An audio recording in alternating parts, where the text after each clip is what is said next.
scared myself. I thought I forgot my lesson sheet. There's already been enough nightmares already after the announcement.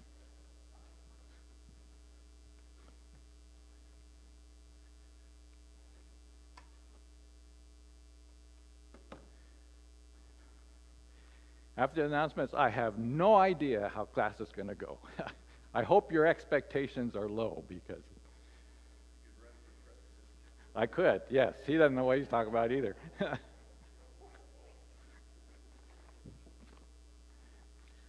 Anyway, we are on, you might turn this down a little bit. It's getting a little ringing. We are on Exodus chapter 19. It's interesting, the first 3 or 4 rows in every section is usually blank, vacant, which I got to warn you, this thing is not nailed down and it's got wheels on it. I can chase you all the way to the back wall if necessary. So, anyway, yes? Anyway, okay. Exodus 19, that's where the Israelites are met with Jehovah the lawgiver. Thus far, it's been Jehovah their God. Now it is Jehovah the lawgiver. We find in chapter 20, he begins to give his law, and it begins with the 10 Commandments. Now, we aren't going to go there tonight. We'll skip that part because Jeff Marshall obviously is covering that very thoroughly, so we're not going to spend much time. Our concern is the Jews who have come to now Mount Sinai. What's the other term for Sinai? Horeb.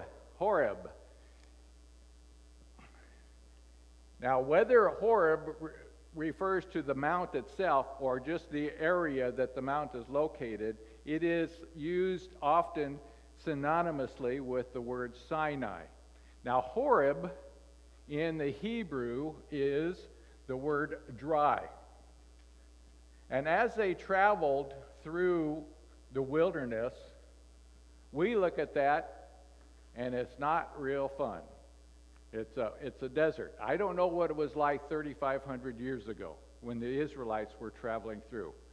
But right now, we see it as a desert. Now, last week, Randy introduced the lesson by discussing the miracles that had occurred with the Israelites. And there was many. But in my mind, the sheer fact that God was able to get a nation from Egypt to the area of Palestine, the promised land, to me isn't what, I don't know if you call it a miracle, but certainly it is the hand of God. Because there are at one point it says there were 600,000 men who came out of Egypt. That means in Jewish terms, the commentators will say, well, a man, when they talked about men, it was a male 20 years old or older. So in essence, we probably have about 500,000 households traveling from Egypt to Israel, what became Israel. And in order to manage something like that, I mean, that's inconceivable to me, that you have that many people out in the wilderness for 40 years. And yet you still get them to the destination that God promised them. I can't see how it could be other than the very hand of God doing it. Maybe we should speak providentially, I don't know. That to me defies the natural laws, especially when you're considering 2 million humans. And yet God did it. And how he did, it's inconceivable to me, but he did succeed at it. Now, we find ourselves in Exodus chapter 19, and I'm going to throw things around here in about 2 seconds, I guess. How long have they been in the wilderness according to the first verse? 3 months. Been there 3 months. And when they come to Sinai in chapter 19, or what we could call Horeb, they have left an area called Rephidim, or Rephidim. I don't know how the Arabs, how the Hebrews would have pronounced it then. But they came, and remember what had occurred there. They had no what? Water. They had no water. And that's where Moses struck the rock according to God's instructions, and water came forth. Now they travel to the area of Sinai, and to obviously a mountainous area. Got to turn this on. And all these places are located in the Sinai, what is called now the Sinai Peninsula. There they called it the wilderness of Sinai, or other terms. But they've come to, as it says, they have come to the mountain. Verse 2, when they came out from Rephidim, they came to the wilderness of Sinai and camped in the wilderness, and there Israel camped in front of the mountain. What mountain is he talking about? Sinai, where Moses is given the law. They're now in Sinai. Now, there's one thing we know for sure about the location of Sinai. Some think that it is down here near the tip of the Sinai Peninsula. Others think that it is actually on the east portion of the Gulf of Aqaba. Why do they think that? During Moses' time, what was that area referred to as? Do you remember? Starts with an M. Midian. That's where Midian was. And that's where Moses had pastured the sheep that his father-in-law, Jethro, who became his father-in-law, Jethro, owned. So some think that it occurred, Sinai is over here where Midian was. Others think that the Sinai is up in the northeastern portion of the Sinai Peninsula. I know when Jessica and Cindy went over there, that's where their guide took them, to that particular area. In any event, and this is the area where you were taken. Now, whether this is it, I don't know. The one thing, let me back up. The one thing that we know for sure about the location of Sinai is that we don't know where Sinai was. Because there's no evidence that proves to us without a doubt that a particular mountain or location is Sinai. There's too many different opinions on it. Janine. Or how high it was, because if anybody has ever studied, Moses went up and down and up and down and up and down. Yeah. We don't know. Right. And some of those mountains they're talking about are 7,000 feet. That's quite a hike. Dave. When Moses was first approached by God in the burning bush, didn't it say there that he was bringing people back to this mountain? Yes. So that he must have been in Midian, had to have been that he was grazing his father's sheep there. Well, that's what we don't know. That's still what is up in the air. And that's why some commentators think Sinai is in Midian. But we don't know for sure. The only thing we know for sure is we don't know where it was. One of those confusions of life. But that's where the Israelites are now located. They've been out in the wilderness for 3 months, and they are now camped by the mountain. It would seem to me, this is just speculation on my part, it would seem to me that we will never know where Sinai was. Why is that? We don't need to know. It doesn't change our faith in any way. Why else? Correct. What do humans usually do with places that have biblical significance in their own mind? They build a shrine and they worship there. And sometimes they build a shrine and worship the shrine. So my personal opinion is we will never know. We will only be able to speculate, but we will never know where Sinai is, because God doesn't want us to find out. Where the burning bush was, we'll never know where that is. In fact, where they're coming from, Rephidim, we don't know where that was for sure. And maybe that's the way God wants it to be. Because humans, the way humans are, we have a way of taking something and running with it. And when we run with it, we lose the original significance of what it should mean to us. And so, personally, I don't think we'll ever find Sinai, but that's just personal opinion. Anyway,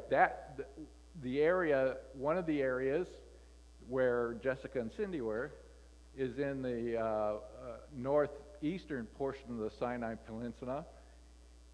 And I don't know how Moses could have grazed sheep there, but I can't see any vegetation worth spending much time at. So it looks very dry. The top of the peaks there, they're just rocks. They're just rocks. Some say that this is where God placed Moses in a cleft, but we don't know. There's no substantial evidence to tell us that. But you get an idea of what the topography is like. In one of these is Randall at Sun Garden, but I can't tell which one it was. He was on the tour with Jessica and Cindy. But you can see it's a desert. It is every bit of the term desert, just as Horeb described it. But 3,500 years ago, we don't know what it was like. It probably wasn't very much different. And you have the topography and the geography of it. Now, you've got to park maybe 2 million people there. That's what Moses was dealing with. And in chapter 18, when Jethro told Moses, hey, you got to do this differently, you aren't going to make it. You've got that many people, that many households parked on the desert. That's why I say I don't know how they could have gotten from Egypt to Palestine without God's hand every step of the way. Because that's pretty barren right there. And it's going to be very hot and very warm. Cindy showed me this picture, and I thought, those poor people, they didn't have air mattresses. And it looks fairly miserable. Okay, going on to the lesson sheet.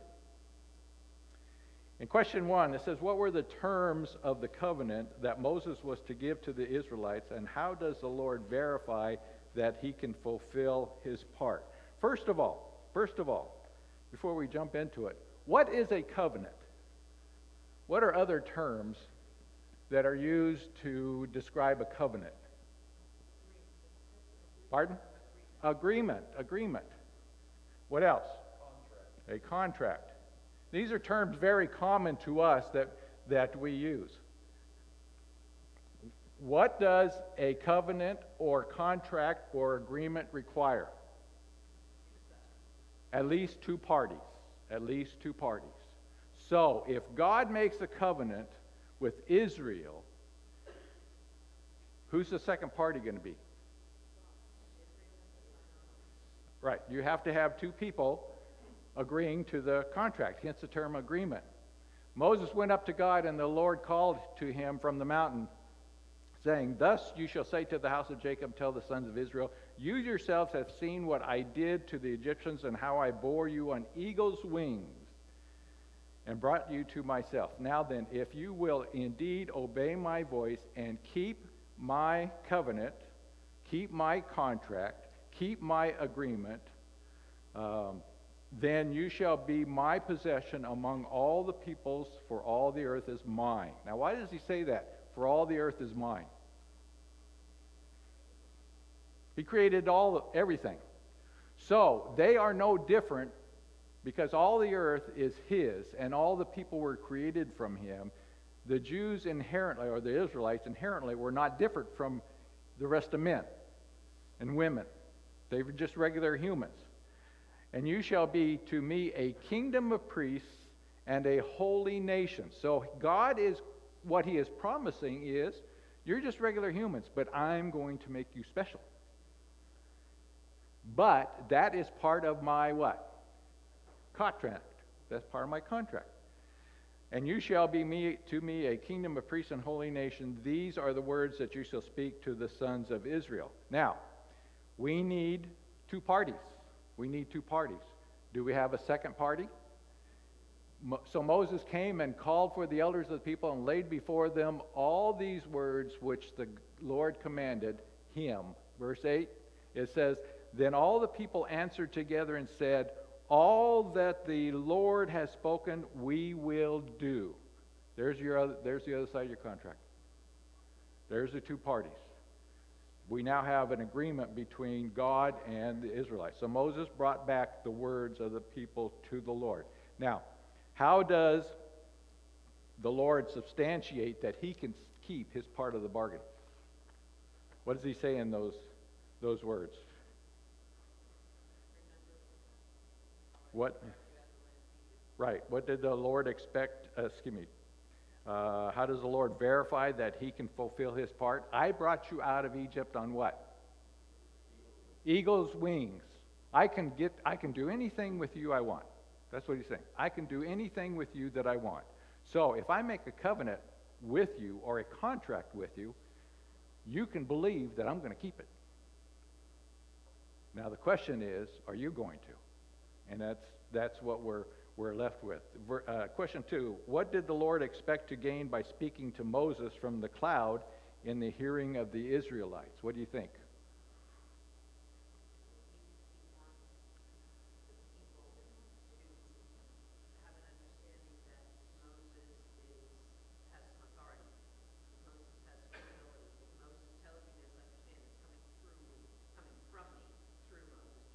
Right. Moses becomes his, what's a prophet? What's the term for a prophet? The definition for a prophet. A mouthpiece. Moses becomes the mouthpiece certified by God himself. The Lord said to Moses, Behold, I will come to you in a thick cloud so that the people may hear when I speak with you and may also believe in you forever. Then Moses told the words of the people to the Lord. If God is speaking through Moses, go ahead, Larry. I just remember back when Paul, on his way to Damascus to prison, Christians, Jesus spoke to him on the road to Damascus, and all the people heard the voice. Right. So, to me, that gives credibility of what was happening at that point. Because, the fear of the Lord was on everybody. Right.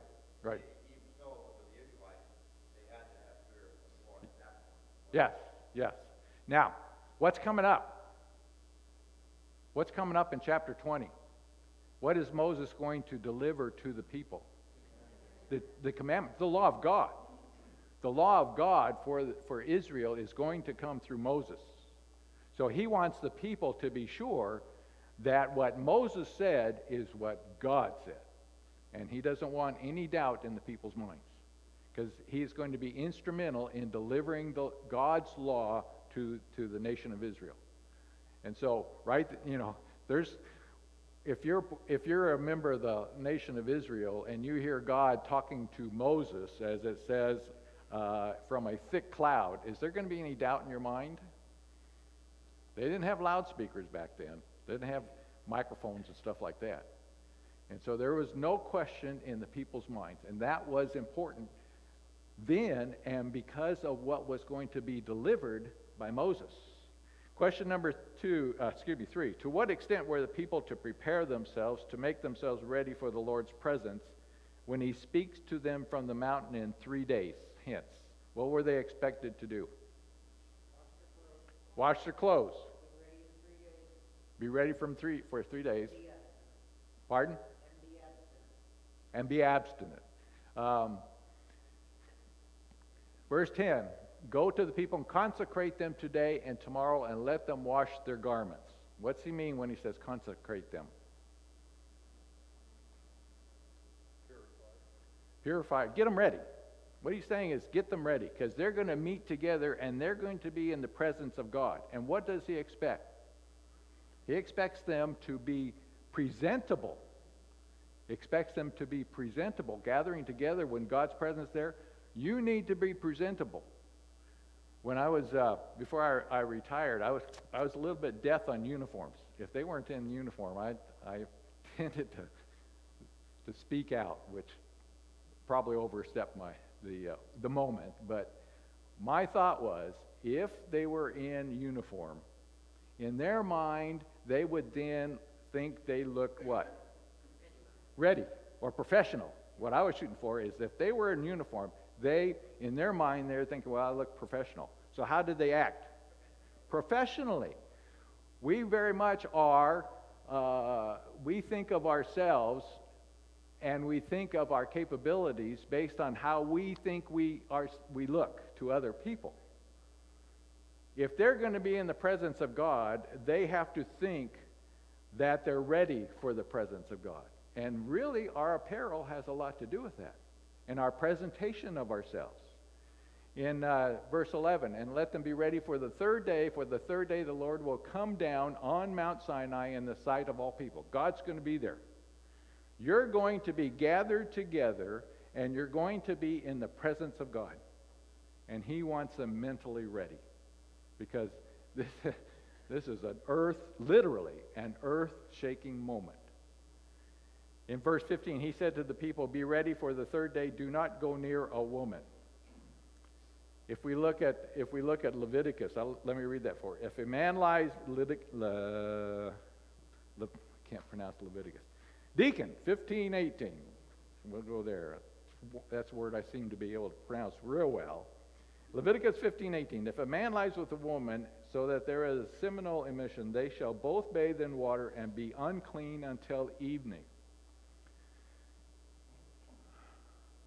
What's he saying there?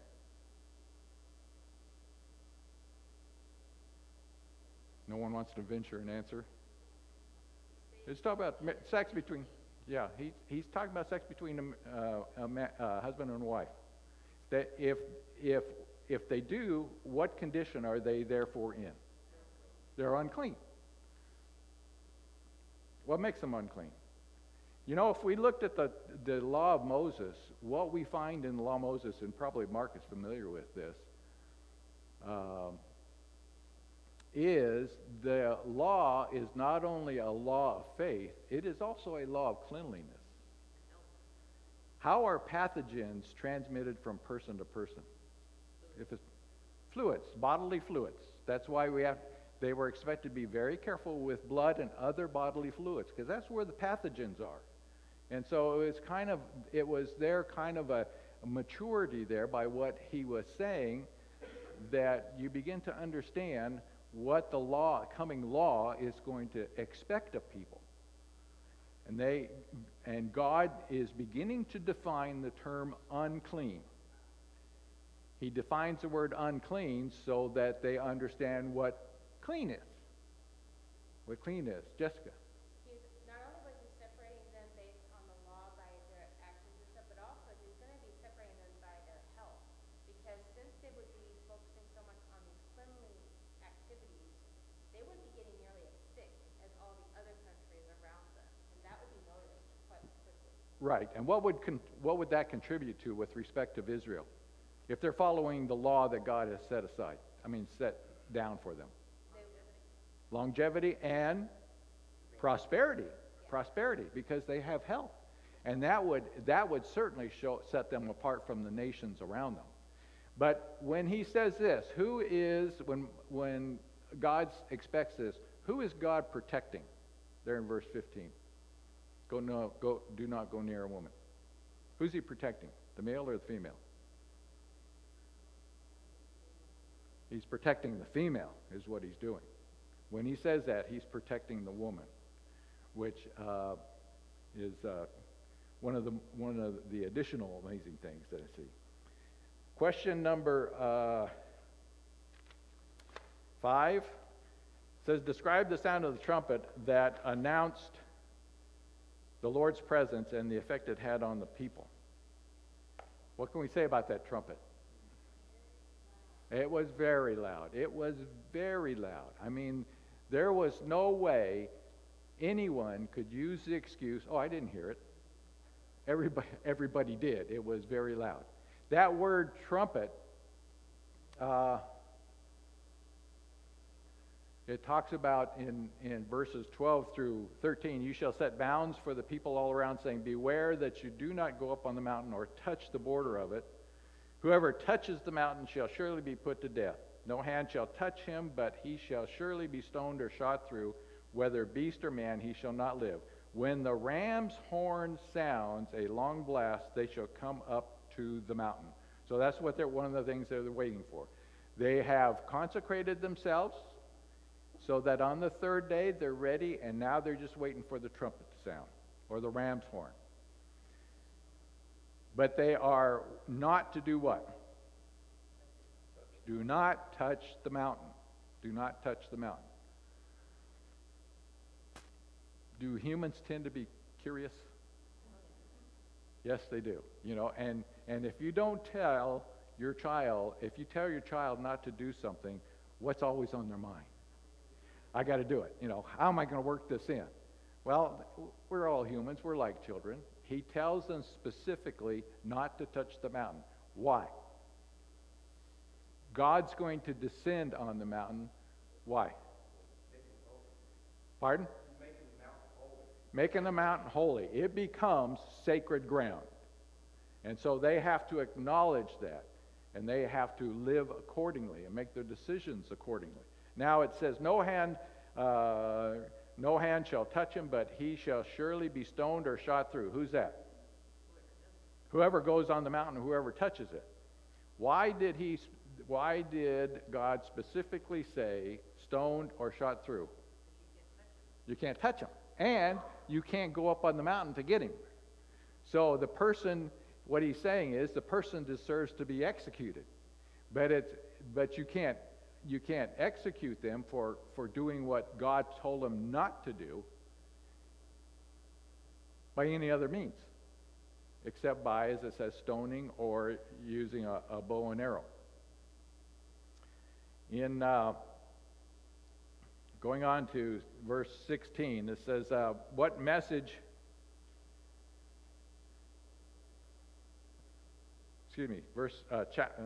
question 6, how did God manifest his presence on the mountain, and what other occasions do we see the same indicating his presence? What does it say? What does it say in verse 18? Descended in smoke and fire. Okay, God's presence there encased that mountain in, as it says, in smoke and fire. What other places do we have smoke indicating the presence of God? The pillar that led them. Pardon? The pillar that leads them. Yes. What about a little later in history?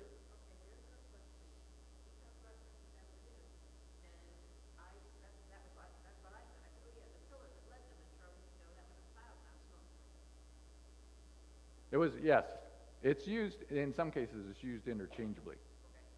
Depends on what they were using. But it was a cloud. It was a cloud. In this case, it is a cloud of smoke. What the cloud or the smoke consisted of, we don't know. We don't know if it was. Now we think of smoke. It's burning carbon and everything. You know, all that stuff. We don't know what composed that smoke or that cloud. But we do know that that smoke or that cloud indicated what? The presence of God. God was leading them by day through the wilderness because his presence was there and is obvious. What are other places where we find the presence of God? Everybody's, Jessica. Genesis, when he was making the covenant with Abraham. Okay. Cast the carcasses. And that behold, there appeared a smoking oven and a burning torch that passed between those pieces. Right. There he used, as it says, a smoking oven, which produced it. What other place? Think of Solomon. When the temple of God was commemorated, when Solomon built the temple and completed it, and all the people were gathered there and it was commemorated, what was it? What did the temple fill with? That cloud. That cloud indicating what? God's presence. It was so thick that it chased the priests out. So we find many cases where God's presence is indicated by that smoke or the cloud. And that way they know that the Lord is there. But they cannot go on the mountain. And obviously they cannot see him as well.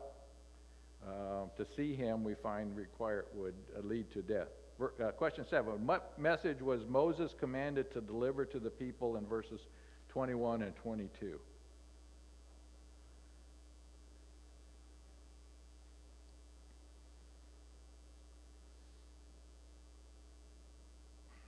so they wouldn't see him. Okay, go down. Moses was to go down, warn the people so that they do not break through to the Lord to gaze, and many of them perish. God knows people. God knows what we're made of. God knows what we're going to do. God knows what we're curious about. And God knows he has to be very specific about his instructions. And he has to be very forceful. In verse 22, also let the priests who come near to the Lord consecrate themselves, or else the Lord will break out against them. Let me back up. That trumpet, or that ram's horn that will sound, in the Hebrew, that is the word shofar.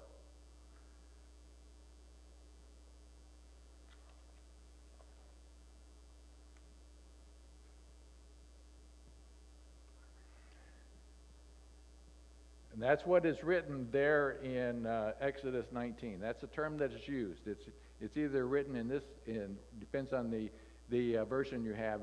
It'll say ram's horn, or it will say trumpet. But it's the Hebrew word shofar. And it's kind of interesting. It can be a ram's horn. Sometimes it can be from a different animal. In that picture, I don't think that was a ram, because that's quite a horn there. But think about this. What was used for a trumpet or a ram was something that came from an animal. And an animal was created by whom? God. God made the animals. And so what God expects them to use for a trumpet is something that exists in nature. And they are not to modify it. They are to use it for a horn. Now, we'll get back to that at the end of chapter 20. But in 1 Thessalonians, as a sidebar, it says, "For this we say to you by the word of the Lord, that we who are alive and remain until the coming of the Lord will not precede those who have fallen asleep. For the Lord himself would descend from heaven with a shout, with the voice of archangel, and with the trumpet of God, and the dead in Christ will rise first." Now, from your reading in chapter 19, those Israelites who were there in the wilderness and they had heard that trumpet or that ram's horn, what was their reaction? Especially when we read about it being very loud. They're terrified. Terrified. It was very loud, and they were terrified. Trembling with fear is what is stated in some versions. Now, do you think when Christ comes again and that trumpet sounds, people are going to be trembling with fear? They'll die in their shoes. It will be a very, very scary event. And there will be no one who didn't hear that trumpet. But I was thinking about that. The reaction of the Israelites when the trumpet sounded from the mountain. Think what the reaction of the rest of humanity is when Jesus comes again and that trumpet sounds. You're going to get this, I would think you get the same reaction. Verse 21 to 22, then the Lord spoke to Moses, "Go down, warn the people so that they do not break through to the Lord to gaze, and many of them perish." That's where one of the first statements, that to see God means what? Death, means death. "Also let the priests who come near to the Lord consecrate themselves, or else the Lord will break out against them." That's one of the questions. It says, what message was Moses commanded to deliver the people in verses 21 and 22? The message was, stay back. Do not even gaze upon the top of the mountain thinking you'll see God, because you'll perish. Also, let the priests who come near to the Lord consecrate themselves, or else the Lord will break out against them. Why was this statement a little bit contradictory in Moses' mind? What did God say about coming coming near the mountain. Don't do it. Now God is telling Moses to bring the priests near the mountain. So Moses thinking, wait a minute, this doesn't make sense. He told me not to bring the people, now he's telling me to bring the people. So that's why Moses questions them. And then Moses goes on, the answer given to Moses, that's in question 9, what subsequent statement Moses made that questioned the direction given him? What was his subsequent instruction? What did God tell him to do? Do you remember reading that? To bring Aaron. Now, that is, I